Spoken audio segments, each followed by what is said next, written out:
Jacques Lacan. Reinventar el psicoanálisis.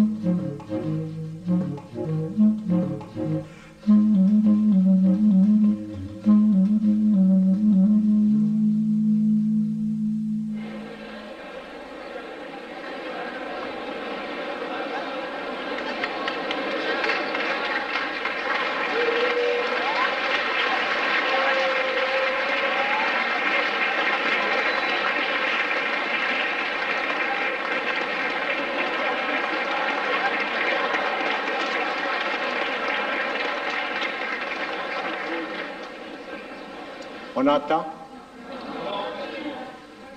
On n'entend pas.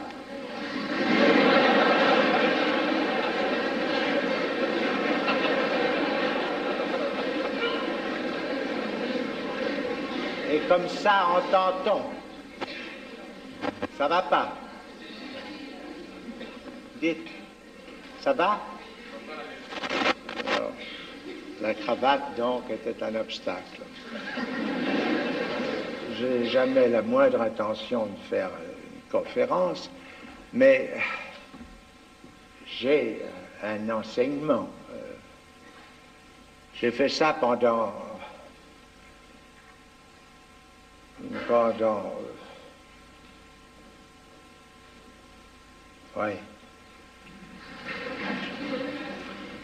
très longtemps, enfin. J'ai fait ça pendant 17 ans.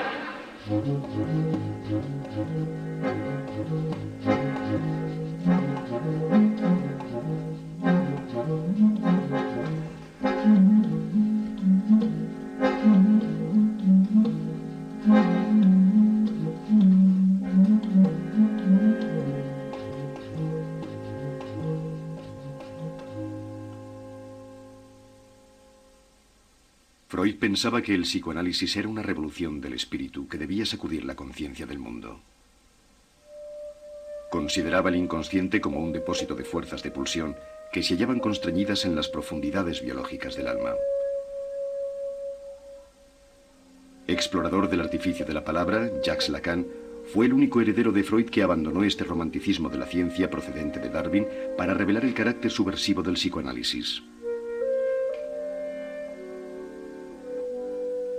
Lacan convierte el inconsciente en una estructura del lenguaje cuya lógica formal se desarrolla como una fuga de Bach o un poema de Mallarmé. Yo soy el único que ha leído a Freud, llegará a decir. On a eu la bonté de me présenter. Je vais entrer dans la difficile tâche de vous faire entendre ce soir, disons, quelque chose.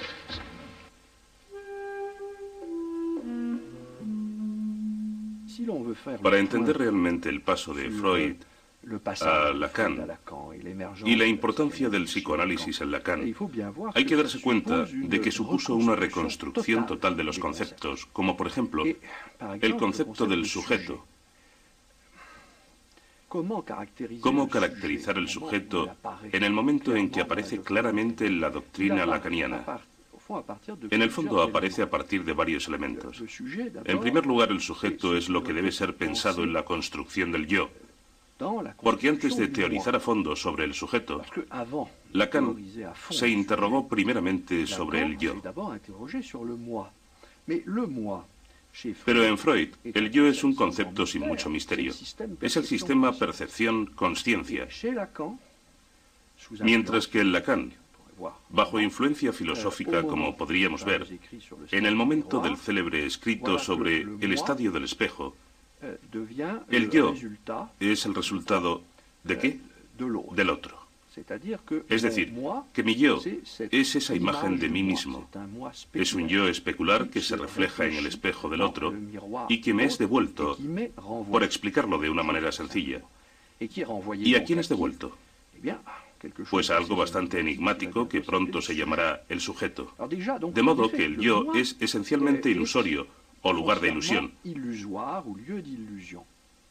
Así es como Lacan enfoca el sujeto.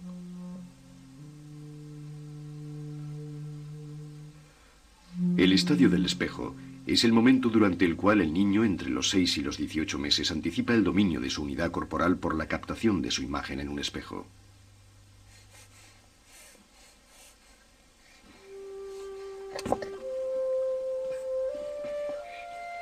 En 1936, Lacan se inspira en la leyenda de Narciso, condenado por los dioses a ahogarse mientras contempla su propio reflejo.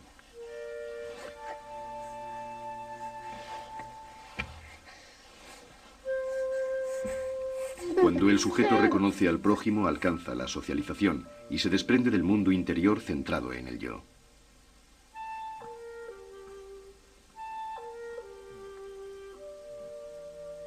Por el contrario, cuando retrocede hacia el narcisismo primario, se abandona a un universo cerrado donde el otro no existe.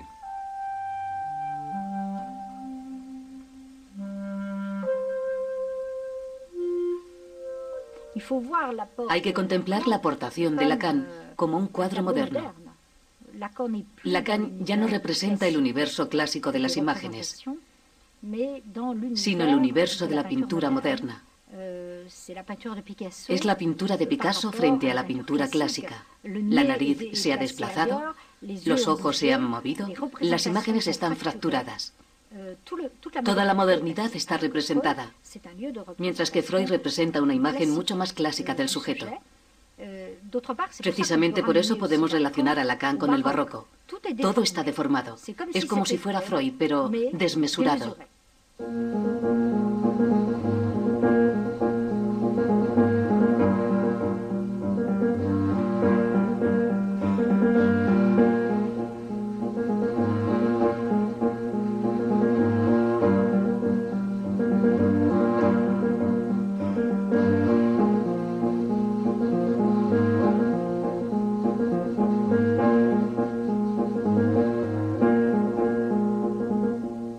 Nacido en París el 13 de abril de 1901 en el seno de una familia de vinagreros orleaneses, Jacques Lacan pertenecía a la media burguesía católica y bien pensante. Con su hermano pequeño Marc François, que se convertirá en monje de la orden de los benedictinos, mantuvo una relación privilegiada.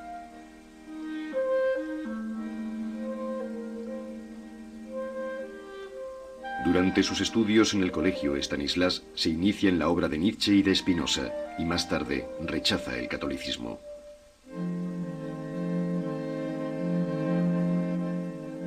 De aquellos años pasados en uniforme, guardará la íntima convicción de que las heridas psíquicas, más violentas, surgen siempre en el interior de colectividades aparentemente sometidas a la mayor normalidad. Lacan se siente incomprendido por su padre, que le destina al comercio de la mostaza. Así, entra en la modernidad del siglo XX por medio de una rebelión intelectual.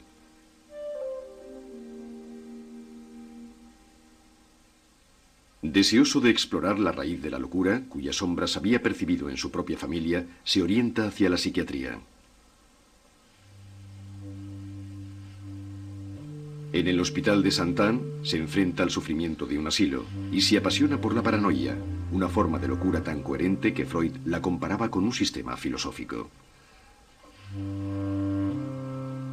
Lacan hace de la paranoia un modo de razonamiento lógico inscrito en el corazón de la personalidad humana. Naturalmente podríamos preguntarnos por el propio tema de la paranoia. Sabemos que tuvo mucha importancia para Lacan, puesto que fue el tema de su tesis doctoral, igual que para el surrealismo a través de Salvador Dalí. Ahora bien, la paranoia es la búsqueda de la verdad.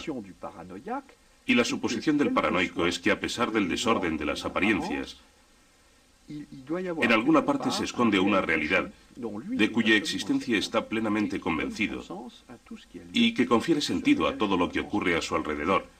Y esa realidad es generalmente un complot o un crimen urdido contra él. Y precisamente esa es la estructura misma de nuestra búsqueda del conocimiento. Por tanto, cuando deseamos conocer las cosas oscuras, las cosas ocultas, como decían los escépticos, todos nosotros somos esencialmente paranoicos. De este modo, la paranoia o la psicosis revelarían la propia estructura del deseo de conocer, que desde Aristóteles todos sabemos que es el deseo de la ciencia. Y yo creo que eso fascinaba a Lacan, porque eso significa que el fondo del espíritu es delirio, y si el fondo del espíritu es delirio, La verdad se halla al final de esa búsqueda delirante.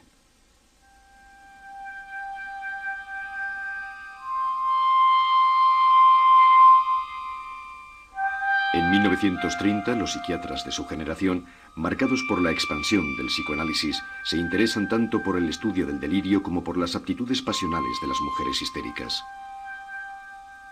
La histeria y la paranoia dibujan para ellos, al igual que para los poetas surrealistas, los extraños contornos de una verdad convulsiva que les remite a los extravíos de un mundo víctima del declive de los valores clásicos de la razón y del progreso.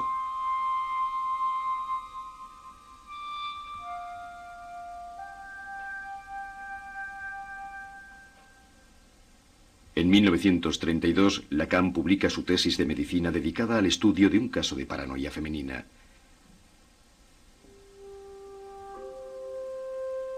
En ella relata el destino de una mujer perseguida, salida de un medio modesto. Es la historia de una empleada de correos que sueña con otra vida, que comete una tentativa de asesinato sobre la persona de una célebre actriz de la época, Huguette Duflos, y que fracasa en su intento.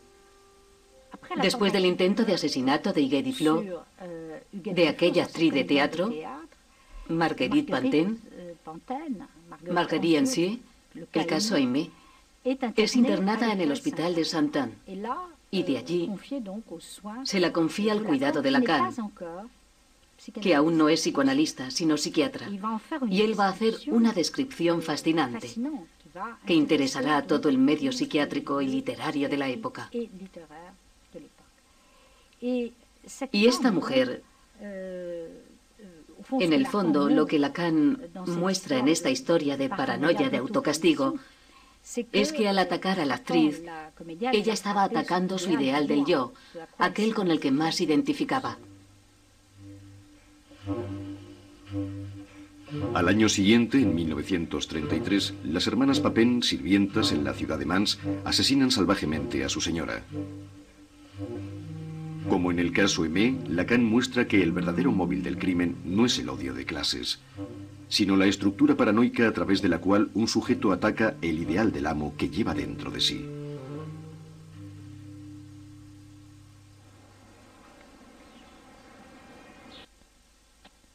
Todo se Según Lacan, esta locura femenina se asemeja a un teatro de la crueldad surgido de un tiempo inmemorial.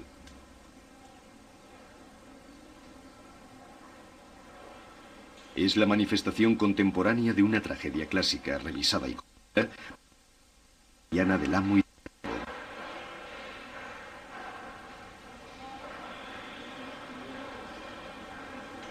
A partir de 1934, Lacan asiste al seminario de Alexandre Kolleve sobre la fenomenología del espíritu de Hegel, aparecida en 1807 y aún no traducida al francés. De origen ruso, Kolleve ofrece a sus oyentes un comentario perspicaz del texto de Hegel, apoyándose en ejemplos concretos sacados de la historia política del momento. Georges Bataille y Raymond Queneau son adeptos a esta enseñanza oral de la que Lacan imitará el estilo.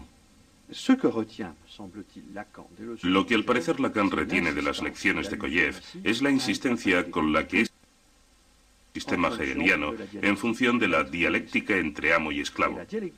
Y la dialéctica entre amo y esclavo, que tiene a su vez su origen en la lucha a muerte de las conciencias, permitió a Lacan concebir el sujeto y que el sujeto se haya dividido. Y efectivamente, por exponerlo de una manera muy esquemática, el genio hegeliano consistió en descubrir que cuando intento tomar conciencia de mí mismo, es decir, de mi existencia, me veo obligado a solicitar el reconocimiento de dicha existencia al otro. Y como consecuencia, el otro se convierte en el amo de mi propio ser. Lacan llevó hasta el extremo la lógica hegeliana, según la cual mi discurso